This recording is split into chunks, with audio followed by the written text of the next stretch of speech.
입이 바짝 마르는 수준이 아니라 혓바닥이 쩍쩍 갈라지는 것 같아서 밤잠이 확 깨신 적 있으신가요? 물 한 모금 마시고 다시 누워도 또 마르고 또 깨고 하룻밤에 서너 번씩 이러시는 분들 많으실 겁니다. 물 마셔서 해결되면 좋겠는데 입은 그대로 마르고 화장실만 왔다 갔다 정말 힘들다는 분들이 많이 있어요. 낮에도 마찬가지입니다. 말을 좀 하다 보면 입이 마르고 냄새까지 올라오고 목이 칼칼해서 물을 달고 사는데도 해결이 안 돼요. 밥 먹을 때는 또 어떠나요? 침이 안 나오니까 음식이 안 넘어갑니다.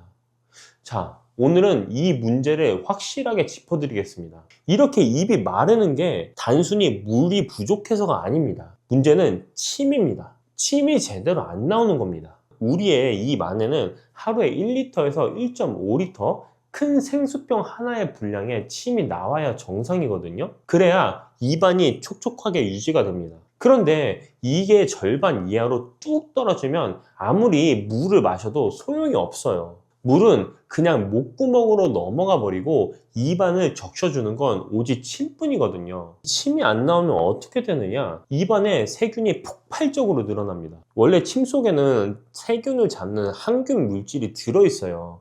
그게 입안을 계속 씻어주고 소독해주는 건데 침이 마르면 이 방어막이 사라지는 겁니다. 그러니까 세균이 막 번식하면서 냄새가 나고 입안이 헐고 잇몸병까지 생기는 겁니다. 왜 나이가 들수록 침이 안 나오는지 그 원인을 아셔야 됩니다. 이게 단순히 노화 때문이 아니거든요. 보통 50대 넘어가시면 침 분비량이 확 줄어듭니다. 젊었을 때의 절반 수준으로 떨어지는 분들도 많으세요.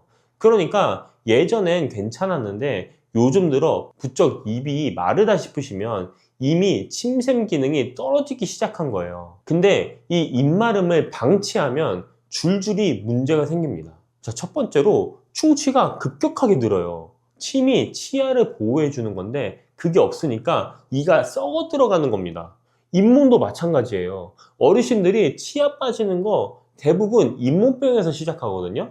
단순히 양치만 잘한다고 되는 게 아닙니다. 자, 두 번째로는 소화가 잘 안 됩니다. 침 속에 아밀라제라는 소화 요소가 있어서 음식물은 1차로 분해해 주는데 이게 부족하니까 위장에 부담이 가는 겁니다. 밥 먹고 나면 속이 더부룩하고 체한 것 같으신 분들 혹시 입이 마르진 않으신가요? 자, 세 번째로는 면역력이 떨어집니다. 침이 세균을 막아주는 1차 방어선인데 이게 무너지면 감기도 잘 걸리고 입안 염증도 달고 살게 됩니다. 그렇게 되면 염증이 있다는 것만으로도 몸의 피로도가 확 올라가요. 특별히 한 것도 없는데 늘 피곤하고 무기력하신 분들 입마름이 원인일 수 있습니다. 입이 마르는 데는 세 가지의 큰 원인이 있어요. 첫 번째로는 스트레스입니다. 우리가 긴장하거나 스트레스를 받으면 교감신경이 확 올라가거든요.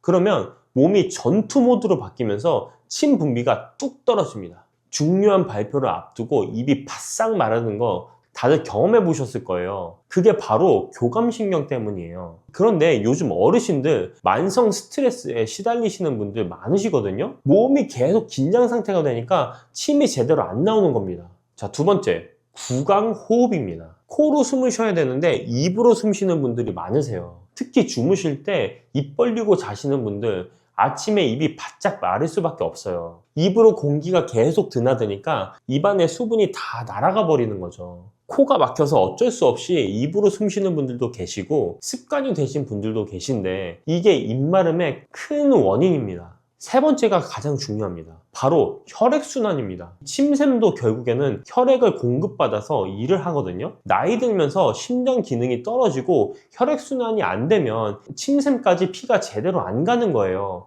그러니까 침이 안 나오는 겁니다. 손발 끝이 차가우신 분들 입도 같이 마르시지 않으신가요? 전부 다 연결되어 있는 겁니다. 피터 아그레라는 미국 노벨상을 받은 과학자가 발견한 게 있습니다. 아쿠아포린이라는 건데요. 우리 몸 세포에 물이 드나드는 통로입니다. 이 아쿠아포린이 1초에 30억 개 이상의 물 분자를 세포 안팎으로 이동시킵니다. 침샘에서도 이 아쿠아포린이 있어서 혈액에서 수분을 쭉 뽑아다가 침으로 만드는 거예요. 근데 이 통로가 제대로 작동하려면 조건이 있습니다. 바로 혈액이 잘 돌아야 돼요. 심장이 펌프질을 해서 피를 온몸에서 보내는데 이 힘이 약해지면 말단까지 피가 잘 안 갑니다. 손끝, 발끝이 차가워지는 것처럼 침샘도 마찬가지예요. 침샘이 혈액 공급이 줄어들면 아쿠아포린이 아무리 있어도 뽑아올 물이 없는 거죠.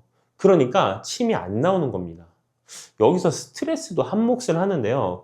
우리 자율신경계에 교감신경이랑 부교감신경이 있어요. 부교감신경이 활성화돼야 침이 잘 나오는데 스트레스를 계속 받게 되면 교감신경만 항진되니까 침이 마르는 거예요. 그러면 이제 어떻게 해야 침이 다시 잘 나오는지 알려드리겠습니다.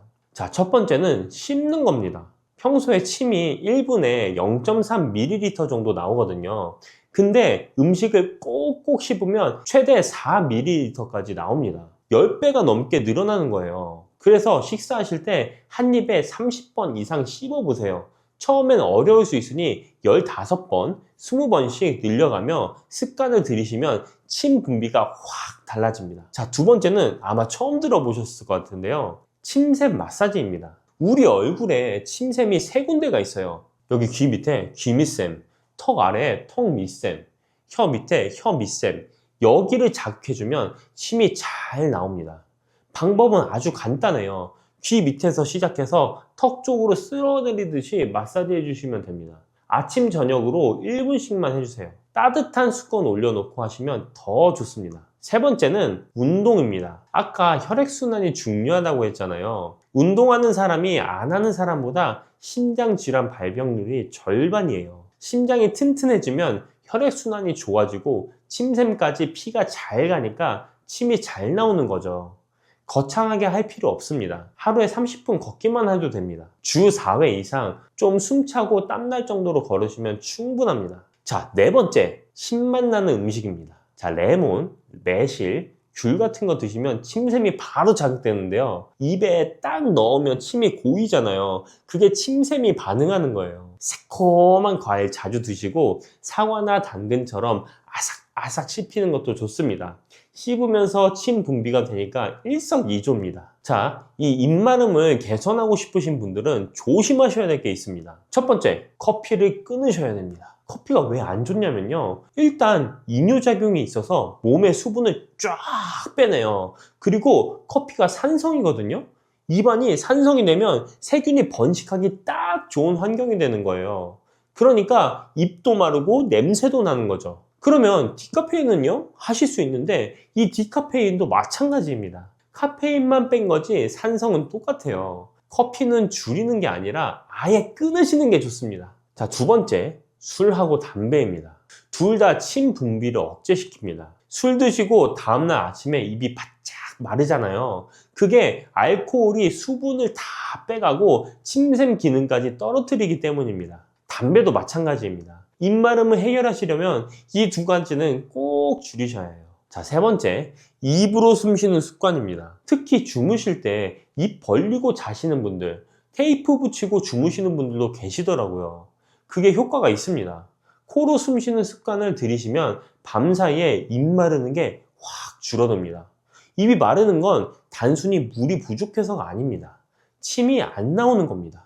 스트레스, 구강호흡, 혈액순환, 이 세 가지가 원인이고요.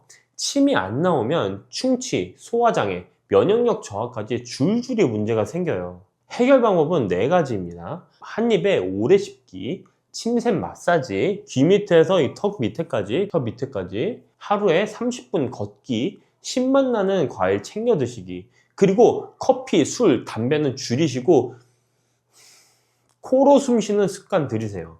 입마름은 약을 처방하는 것만이 답은 아니에요. 오늘 알려드린 이 네 가지를 실천해 보시고 입마름을 방지해 보세요. 올리브오일 잘못 먹으면 살이 찝니다. 무슨 소리야? 올리브오일 먹고 다이어트 혈당 관리에 좋다면서, 이런 생각 드실 거예요. 올리브오일은 분명 좋은 기름이에요. 근데 무작정 먹는다고 달라지지 않습니다. 어떻게 먹느냐에 따라서 약이 될 수도 있고 그냥 살로 갈 수도 있습니다. 그 이유 바로 알려드릴게요. 올리브오일 2숟가락이요, 열량이 120kcal입니다. 라면 반 개 정도 되거든요. 그러니까 이걸 아무렇게나 드시면 그냥 살로 가는 거예요. 근데 제대로 드시면 얘기가 달라집니다. 나이가 들수록 살 빼기가 예전 같지 않으시죠? 젊을 때는 조금만 신경 써도 빠졌는데 지금은 뭘 해도 안 빠지는 느낌이 있으시잖아요. 그래서 올리브오일 얘기 듣고 시작하신 분들 많으세요. 뭐 위고비라는 살 빠지는 주사 있잖아요. 한 달에 한 50만 원짜리인데 그 효과를 올리브오일로 볼 수 있다고 하니까 많은 분들이 솔깃하셨을 거예요. 근데 문제는요, 올리브오일 먹고 그 다음에 뭘 먹느냐입니다. 제가 직접 실험해 봤거든요. 공복에 올리브오일 먹고 빵을 먹었을 때와 공복에 그냥 빵을 먹었을 때 차이가 달랐습니다. 빵만 먹었을 때는 혈당이 40이 올라갔는데 올리브오일 먹고 빵 먹었을 때는 60이 올랐어요. 오히려 더 올랐습니다. 왜 이런 결과가 나왔을까요? 올리브 오일이 위에서 음식을 천천히 내려보내거든요. 그래서 탄수화물만 먹으면 흡수되는 시간이 오히려 길어져서 혈당이 더 올라갈 수 있습니다. 여기서 중요한 게 있는데요. 혈당이 확 올라가는 걸 혈당 스파이크라고 합니다. 혈당이 확 올라가면 인슐린이 확 나오고요. 인슐린이 많이 나오면 우리 몸이 지방을 쌓기 시작해요. 밥을 먹고 나서 졸리고 금방 또 배고픈 거. 그게 다 혈당 스파이크 때문이에요. 위고비라는 주사 아시죠? 이게 왜 살을 빼주냐면 GLP-1이라는 호르몬 때문이거든요. 뇌한테 배불러, 그만 먹어 신호를 보내고 혈당도 조절해 주거든요. 올리브오일에 있는 올레신이 이 GLP 분비를 자극하긴 해요. 근데 솔직히 말씀드리면 그 양이 많지는 않습니다. 그래서 올리브 오일만 먹는다고 위고비의 효과를 보기는 어렵습니다. 하지만 제대로 먹으면 분명히 도움이 돼요. 제대로 드시면 어떤 변화가 있을까요? 첫 번째로는 밥을 먹고 나서 안 졸립니다. 식후에 꾸벅꾸벅 졸리셨던 분들 많으시잖아요. 혈당 스파이크가 줄어드니까 그게 없어집니다. 두 번째는 간식이 안 당깁니다. 밥 먹고 2시간 지나면 뭐 좀 먹고 싶었는데 그게 줄어들어요. 배가 오래 가거든요. 그렇게 되면 우리 몸이 알아서 공복 시간을 버틸 수 있게 됩니다. 예전에는 배고파서 못 참았는데 이제 저녁까지 거뜬하게 버티실 수 있어요. 이게 왜 중요하냐면요. 공복 시간이 14시간 정도 돼야 지방은 태우기 시작하거든요. 혈당 스파이크가 계속되면 금방 배고파져서 공복을 못 견뎌요. 올리브오일을 제대로 드시면 이 공복 시간을 늘릴 수 있습니다. 한 달만 꾸준히 드셔보세요. 변화가 느껴지실 겁니다. 그냥 하는 말이 아니에요. 2022년에 발표된 연구가 있는데요. 2형 당뇨병이 있는 고도비만 분들에게 12주 동안 올리브오일을 드시게 했거든요. 근데 재밌는 게 올리브오일만 드신 분들은 변화가 없었어요. 그런데 올리브오일이랑 건강한 식단을 같이 하신 분들은 공복 인슐린도 떨어지고 체중도 줄었습니다. 하버드대에서도 12만 명은 무려 24년간 추적한 연구가 있는데요. 올리브오일 드신 분들이 체중이 덜 늘었습니다. 버터나 다른 기름 드신 분들은 오히려 늘었고요. 기름 중에서는 올리브오일이 확실히 최고예요. 그러니까 핵심은 올리브오일만 먹는다고 해서 되는 게 아니라 건강한 식단이랑 같이 가야 한다는 겁니다. 그럼 어떻게 드셔야 할까요? 먼저 식사 15분에서 30분 전에 드세요. 공복 상태에서 올리브 오일을 먼저 드시는 거예요. 양은 한 숟가락에서 두 숟가락이면 충분합니다. 15cc에서 30cc 정도 되거든요. 그리고 여기서 진짜 중요한 게 있어요. 앞에서 말씀드린 탄수화물을 바로 드시면 안 된다는 거 기억하시죠? 그럼 어떻게 먹어야 하는데? 라고 하실 수 있어요. 브라질 식단이라고 들어보셨나요? 가공 안 된 자연식품으로 균형 잡힌 식사를 하는 건데요. 어렵게 생각하실 필요 없습니다. 단백질이랑 채소를 먼저 드시면 됩니다. 고기, 생선, 계란, 두부 이런 거 먼저 드시고요. 그 다음에 채소 드시고요. 밥은 맨 마지막에 드시는 거예요. 이 순서가 정말 중요합니다. 혹시 올리브 오일이 목 넘기기 힘드시면 레몬즙을 좀 섞어보세요. 레몬이 GLP-1 분비를 좀 더 도와준다고 하거든요. 그러면 아무 올리브 오일을 먹어도 될까요? 제가 헷갈리지 않게 딱 정리해 드릴게요. 먼저 엑스트라 버진을 고르셔야 됩니다. 엑스트라 버진은 올리브 열매를 그냥 짜서 만든 거예요. 화학 처리 안 한 거거든요. 근데 주의하셔야 할 게 있어요. 일부 제품은 정제유에 엑스트라 버진을 살짝 섞어 놓고 엑스트라 버진이라고 써 놓은 것도 있거든요. 그러니까 성분표를 꼭 확인하세요. 엑스트라 버진 올리브유 100%인지요. 이 병을 보세요. 투명한 플라스틱 병은 피하시는 게 좋습니다. 올리브 오일이 빛이랑 열에 약하거든요. 이것처럼 어두운 색 유리병에 담긴 걸 고르세요. 그래야 산패가 덜 되고요. 산도도 확인해 보시면 좋습니다. 엑스트라 버진은 산도가 0.8% 이하인데요. 낮을수록 신선하고 좋은 겁니다.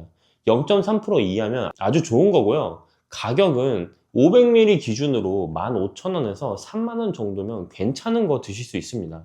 너무 싼 건 품질이 걱정되고 너무 비싼 건 아까워서 안 드시게 되거든요. 적당한 가격에 꾸준히 드시는 게 중요합니다. 저는 이 제품을 사용하는데요. 한 27,000원 정도 굉장히 품질도 괜찮습니다. 이거 찾기 어려우신 분들은 제가 하단에 링크 달아놨으니까 그거 보고 확인해 주시면 됩니다. 다만 조심하셔야 할 분들이 있습니다. 췌장이나 담낭에 문제가 있으신 분들은 지방 소화가 어려우실 수 있어요. 이런 분들은 소량부터 시작하시고요. 불편하시면 삶은 계란으로 대체하셔도 좋습니다. 공복에 드시고 속이 울렁거리시는 분들도 계세요. 밥 숟가락으로 반 스푼 정도로 아주 소량부터 시작해 보세요. 그래도 안 맞으면 억지로 드실 필요는 없습니다. 정리하자면 올리브 오일은 기름 중에서는 최고입니다. 그런데 무작정 먹으면 효과가 없습니다. 오히려 살찔 수 있고요. 식사 15분에서 30분 전에 한 두 숟가락 드시면 됩니다. 단백질이랑 채소 먼저 드시고 맨 마지막에 드세요. 이 순서만 지키시면 됩니다. 한 달만 꾸준히 해보시면 밥 먹고 안 졸리고 간식도 안 당기고 저녁까지 거뜬하게 버티실 수 있을 겁니다. 오늘 장 보실 때 올리브 오일 하나 담아보세요. 여러분, 혹시 요즘 부쩍 피로가 풀리지 않거나 아침에 일어나도 몸이 무겁고 찌뿌둥한 느낌 드시진 않으세요? 나이가 들면 예전 같지 않다는 말 자주 하시잖아요. 젊을 때는 하루만 푹 자면 금방 회복됐는데요. 요즘은 며칠을 쉬어도 개운하지가 않고 눈도 침침하고 기억력도 예전만 못한 것 같고요. 그런데 말이죠. 우리가 평소에 즐겨 먹는 음식 중에 이런 증상들은 한꺼번에 잡아주는 식재료가 있습니다. 바로 오징어예요. 오징어가 뭐 그렇게 대단하다고 하실 수도 있어요. 술안주로나 먹는 거 아니냐. 콜레스테롤 높아서 안 좋다던데 이렇게 생각하시는 분들 많으시죠? 그런데 오징어에는 바다의 인삼이라는 별명이 붙어 있다는 거 알고 계셨나요? 해산만 생각하시지 마시고 오징어도 바다의 인삼이라는 말이 들어 있습니다. 괜히 붙은 이름이 아닙니다. 오늘은 제가 오징어에 숨겨진 건강 비밀을 낱낱이 파헤쳐 드릴게요. 오늘 이야기에서는 오징어가 왜 바다의 인삼으로 불리는지, 어떤 성분이 우리 몸에 어떻게 좋은지 하나하나 짚어드릴 거예요. 특히 피로 회복, 간 건강, 눈 건강, 혈관 건강까지 어르신들이 가장 신경 쓰시는 부분에 오징어가 얼마나 도움이 되는지 알려드리고요.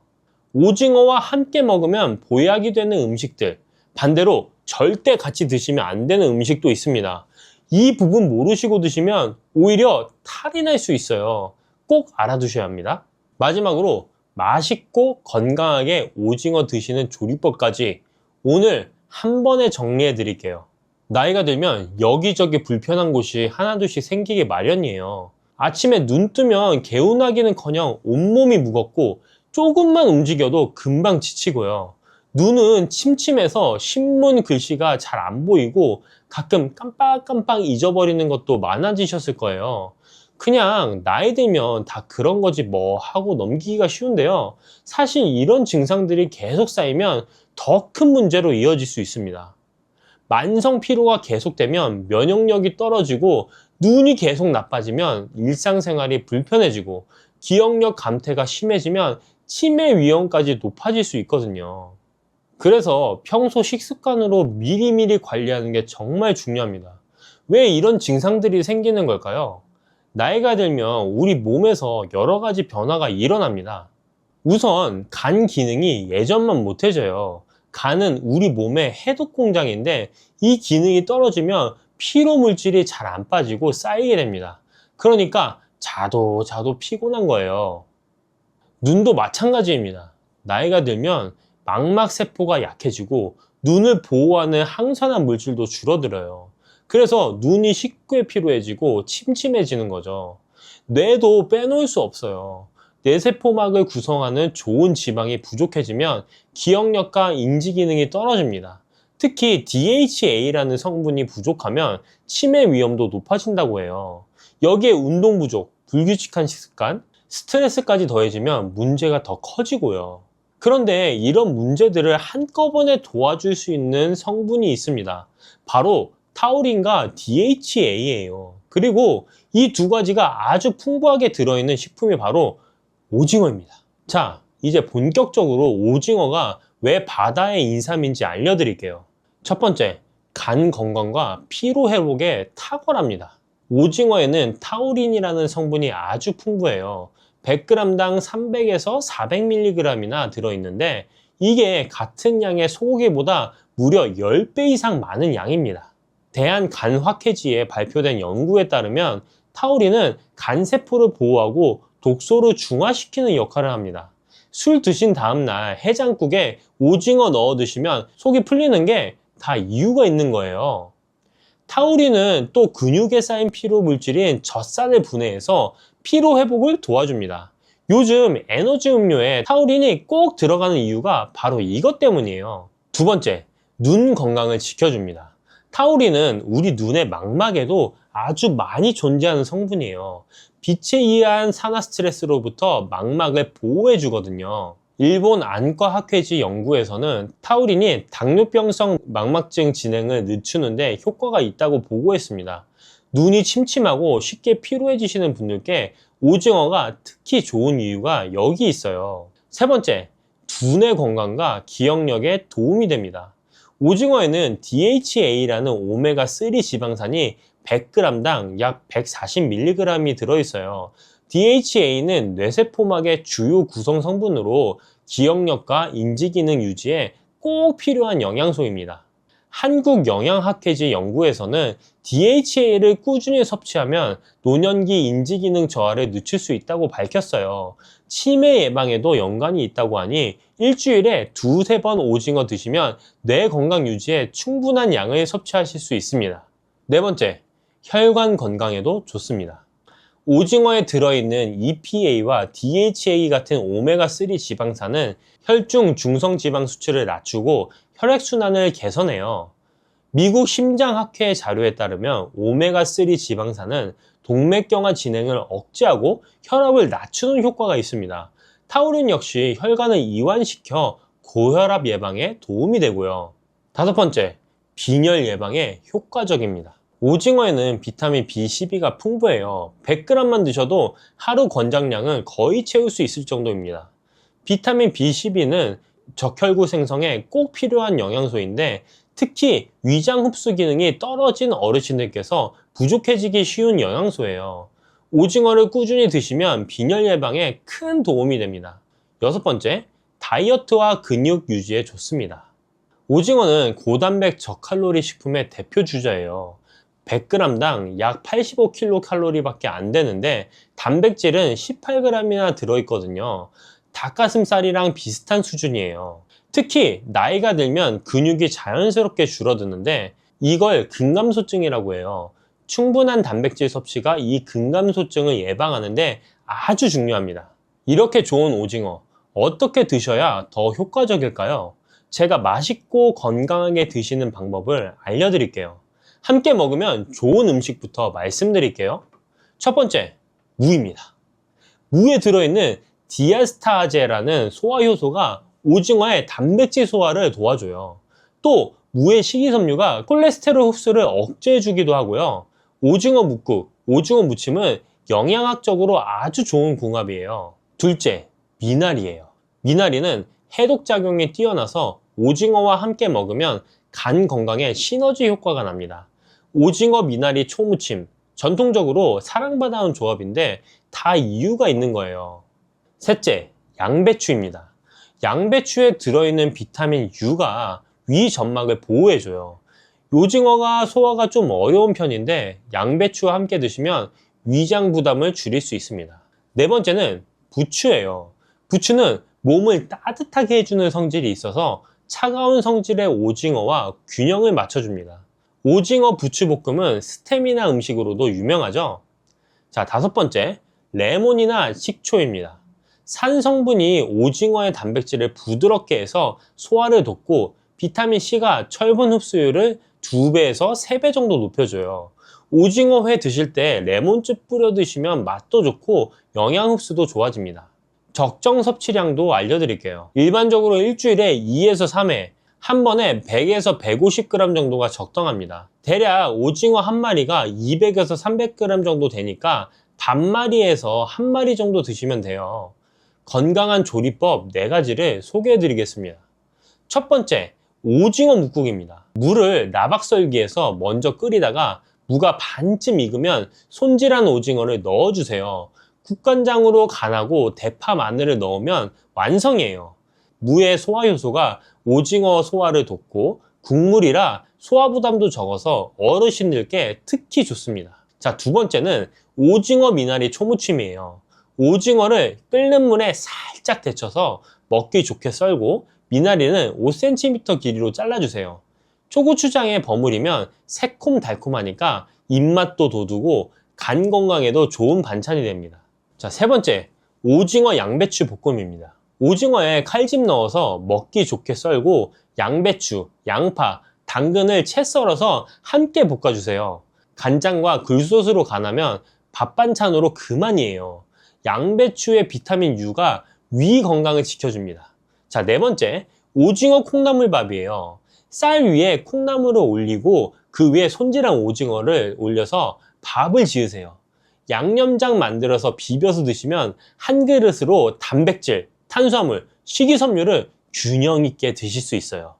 콩나물에 아스파라긴산이 피로회복까지 도와줍니다. 이렇게 좋은 오징어지만 몇 가지 조심해야 할 부분도 있습니다. 이 부분을 꼭 알아두세요. 자, 첫 번째, 감과 함께 드시면 안 됩니다. 이거 정말 중요해요. 감에 들어있는 탄닌이라는 성분이 오징어의 단백질과 결합하면 위장에서 돌처럼 굳어지는 위석이 생길 수 있습니다. 실제로 60대 여성분이 오징어 회 드시고 후식으로 곶감을 여러 개 드셨다가 심한 복통으로 병원에 가셨는데 위에 돌이 생겨서 내시경으로 제거한 사례가 있어요. 오징어 드시고 최소 2시간에서 3시간은 감 드시지 마세요.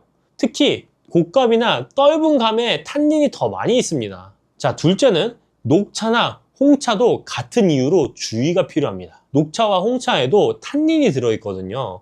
오징어 드시면서 진한 차를 함께 마시면 소화가 잘 안 되고 단백질 흡수율도 떨어집니다. 차는 식후 30분에서 1시간 지나서 드시는 게 좋아요. 자, 셋째, 콜레스테롤 걱정하시는 분들께 말씀드릴게요. 오징어에 콜레스테롤이 좀 있는 건 사실이에요. 100g에서 250mg 정도 들어있거든요. 그런데 최근 연구에서는 음식으로 먹는 콜레스테롤이 혈중 콜레스테롤에 미치는 영향이 생각보다 적다는 결과가 나오고 있어요. 미국 식이지침에서도 2015년부터 콜레스테롤 섭취 제한 권고를 삭제했습니다. 다만 고지혈증이 있으신 분들은 일주일에 한 번에서 2번, 한 번에 100g 정도 적당히 드시고 내장 부분은 피해서 드시는 게 좋겠습니다. 자, 넷째, 소화 기능이 약하신 분들은 조리법에 신경 쓰세요. 오징어가 좀 질긴 편이라서 소화에 부담이 될 수 있어요. 잘게 썰어서 충분히 씹어 드시거나 국이나 찌개처럼 부드럽게 조리해서 드시는 게 좋습니다. 무나 양배추처럼 소화를 돕는 채소와 함께 드시면 더 좋고요. 오징어는 괜히 바다의 인삼이라고 불리는 게 아닙니다. 타우린이 소고기의 10배 이상 들어있어서 간 건강과 피로 회복에 탁월하고 DHA가 풍부해서 뇌 건강과 기억력 유지에 도움이 되고 눈 건강, 혈관 건강, 빈혈 예방까지 정말 다재다능한 식품이에요. 고단백 저칼로리라서 근육 유지와 체중 관리에도 좋고요. 다만 감, 녹차, 도토리묵과는 함께 드시지 마시고 소화가 부담되시면 무나 양배추와 함께 부드럽게 조리해서 드세요. 한국은 세계 1위의 오징어 소비 국가입니다. 우리 밥상에서 그만큼 친숙한 식재료인데 오늘 알려드린 내용 잘 기억하시고 제대로 챙겨 드시면 건강에 큰 도움이 되실 거예요. 일주일에 2번에서 3번 무나 미나리, 양배추와 함께 오징어 드셔보세요. 피로도 풀리고 눈도 맑아지고 머리도 한결 가벼워지실 겁니다. 날씨가 많이 쌀쌀해졌죠. 이맘때쯤면 어김없이 찾아오는 게 있습니다. 바로 감기인데요. 아침 저녁으로 코가 막히고 목이 칼칼하고 괜히 몸이 으슬으슬한 느낌. 혹시 요즘 이런 증상 있으신 분들 계신가요? 제가 오늘 소개드릴 과일 하나가 있습니다. 겉모양은 솔직히 좀 못생겼어요. 울퉁불퉁하고 꼭지 부분이 봉긋 솟아 있어서 처음 보시는 분들은 이게 뭐지? 하실 수도 있습니다. 그런데 이 못생긴 과일이요, 병원에서도 겨울철이면 꼭 챙겨 드시라고 권하는 과일 중에 하나입니다. 바로 한라봉이에요. 한라봉이라는 이름 어디서 왔는지 아시나요? 꼭지 부분이 봉긋 솟은 모양이 마치 한라산 봉우리를 닮았다고 해서 붙여진 이름입니다. 제주도의 상징인 한라산 이름을 그대로 가져온 거죠. 그래서 한라봉은 제주도의 대표 특산물로 자리 잡았습니다. 그런데 이 한라봉이요, 그냥 맛있는 과일이 아니라 농촌진흥청 국립원예특작과학원의 연구 결과에 따르면 한라봉 한 개에는 일반 감귤 2~3개 분량의 비타민C가 들어있다고 합니다. 한라봉 하나만 드셔도 하루에 필요한 비타민C의 절반 이상을 채울 수 있다는 뜻이에요. 그래서 한라봉에는 별명이 있습니다. 바로 비타민의 결정체. 이 별명이 괜히 붙은 게 아니에요. 오늘 이 한라봉에 대해서 제대로 한번 파헤쳐 보려고 합니다. 한라봉이 우리 몸에 어떻게 좋은지, 특히 어르신들 건강에 왜 도움이 되는지 하나하나 말씀드릴 거고요. 한라봉과 함께 드시면 그야말로 보약이 되는 음식들도 알려드릴 겁니다. 브로콜리랑 같이 드시면 왜 좋은지, 고기 드실 때 한라봉을 곁들이면 어떤 효과가 있는지, 이런 것들이요. 그런데요, 좋은 것만 있는 건 아닙니다.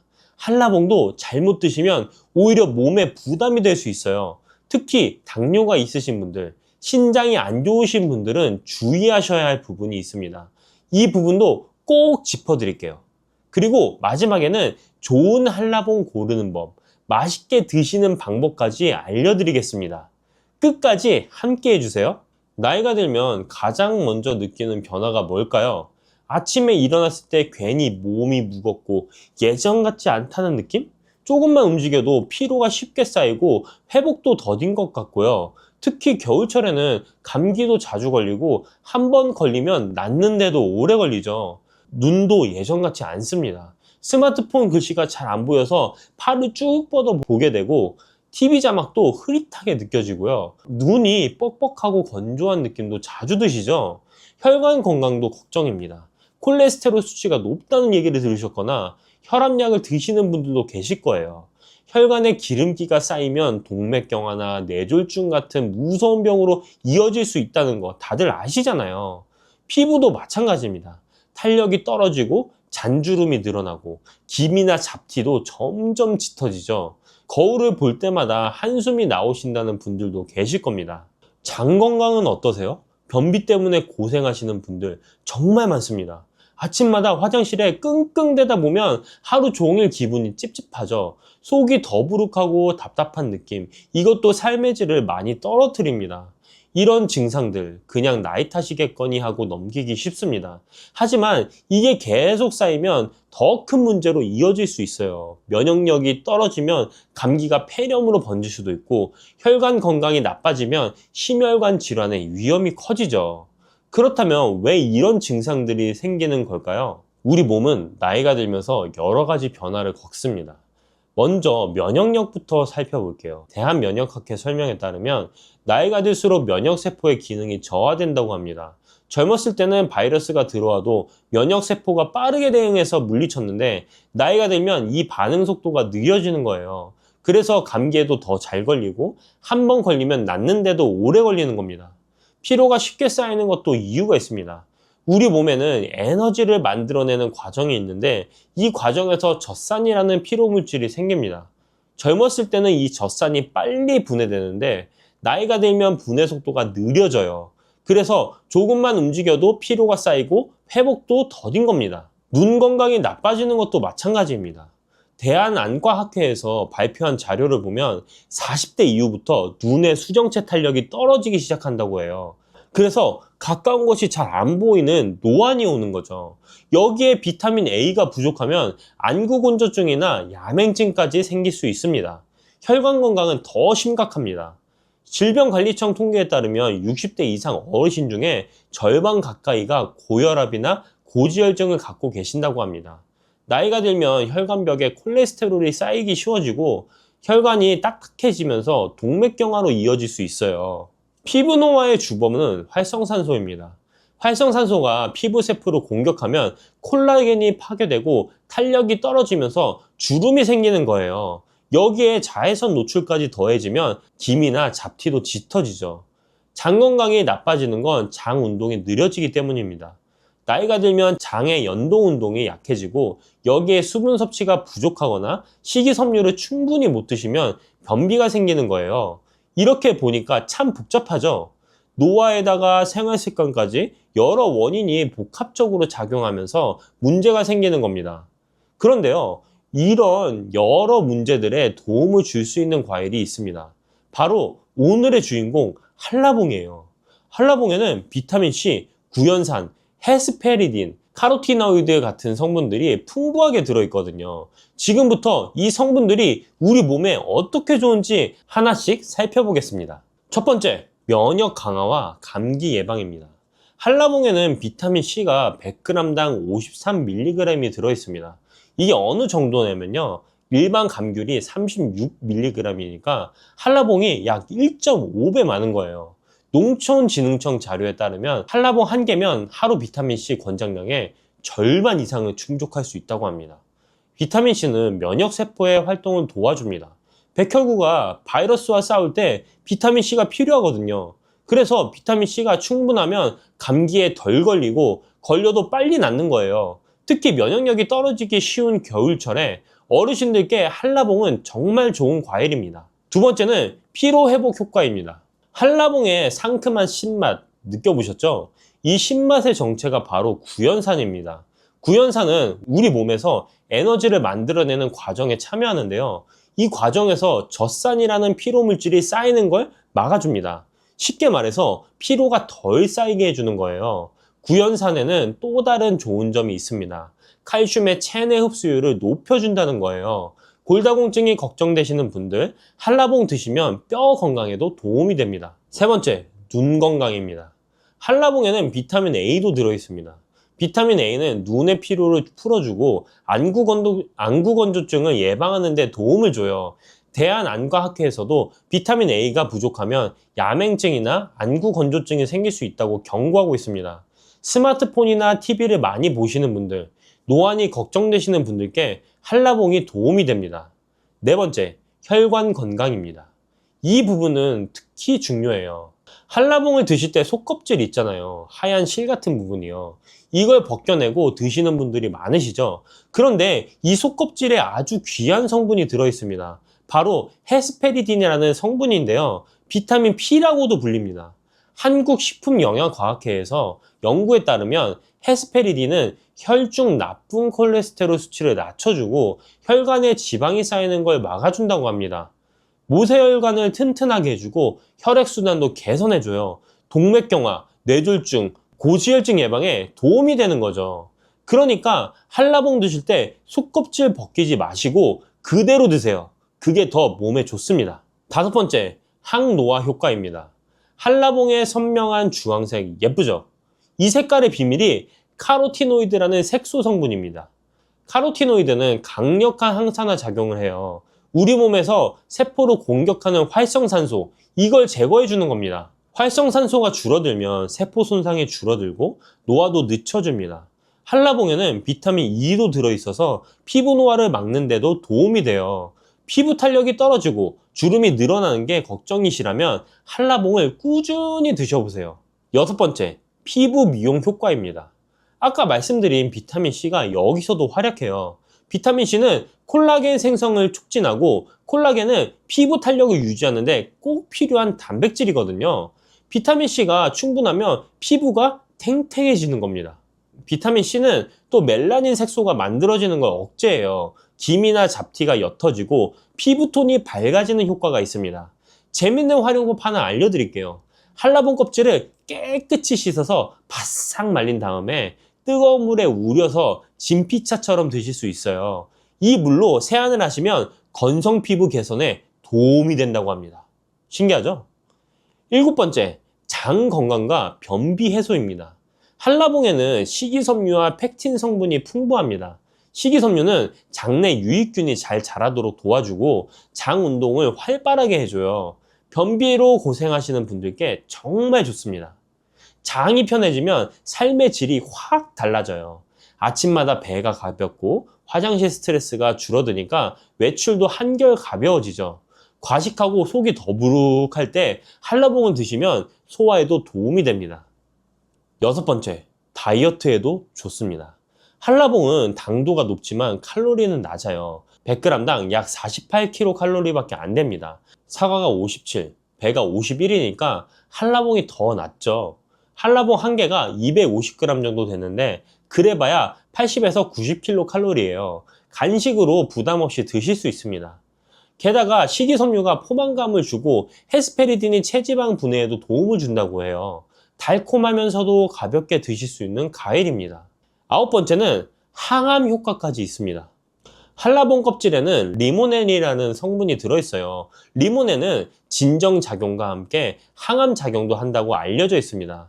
한라봉 껍질을 버리지 마시고 깨끗이 씻어서 말린 후 차로 우려 드시면 리모넨 성분까지 섭취할 수 있습니다. 좋은 점이 정말 많죠. 근데 이 효과를 제대로 보려면 어떻게 드시느냐도 중요합니다. 그래서 이 한라봉 어떻게 드시면 좋을까요?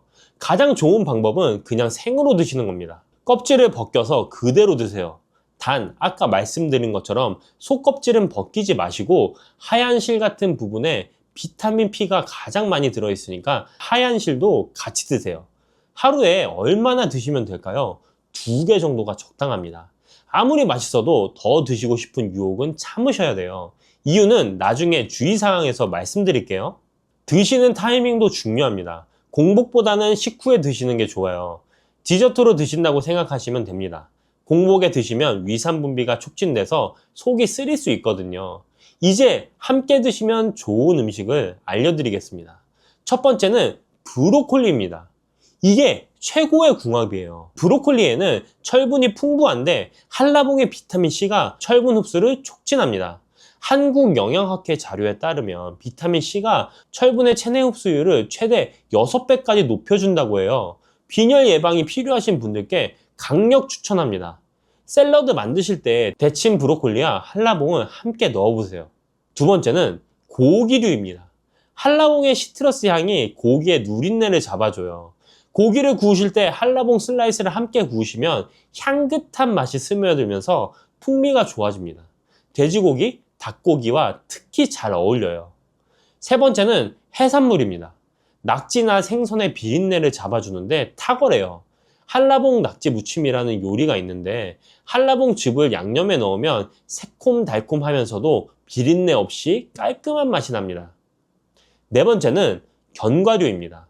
한라봉의 비타민과 견과류의 불포화 지방산, 단백질이 만나면 영양 균형이 딱 맞아요. 간식으로 한라봉과 호두나 아몬드를 함께 드셔보세요. 다섯 번째는 요구르트입니다. 한라봉의 식이섬유와 요구르트의 유산균이 만나면 장 건강에 시너지 효과가 납니다. 아침에 요구르트에 한라봉을 넣어서 드시면 장도 편해지고 맛도 좋아져요.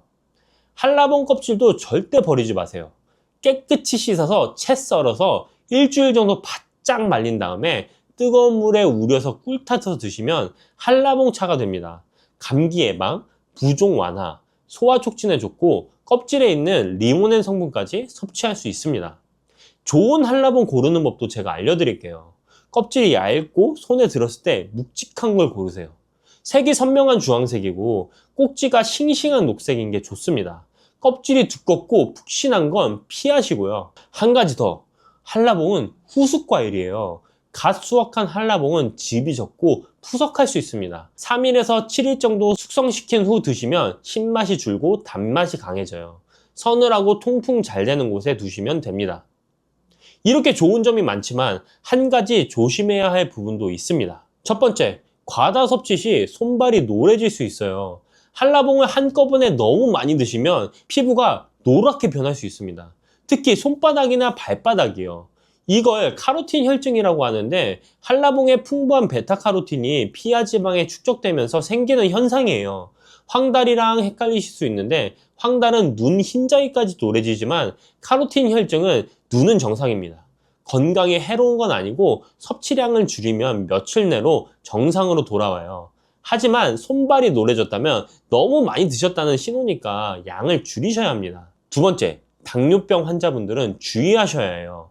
한라봉은 당도가 13에서 16 브릭스로 꽤 높은 편입니다. 대한당뇨병학회에서도 과일 섭취 시 혈당 상승에 주의하라고 권고하고 있어요. 당뇨가 있으신 분들은 한 번에 많이 드시지 마시고 소량씩 나눠서 드세요. 식이섬유가 혈당 상승을 완만하게 해주긴 하지만 과다 섭취는 금물입니다.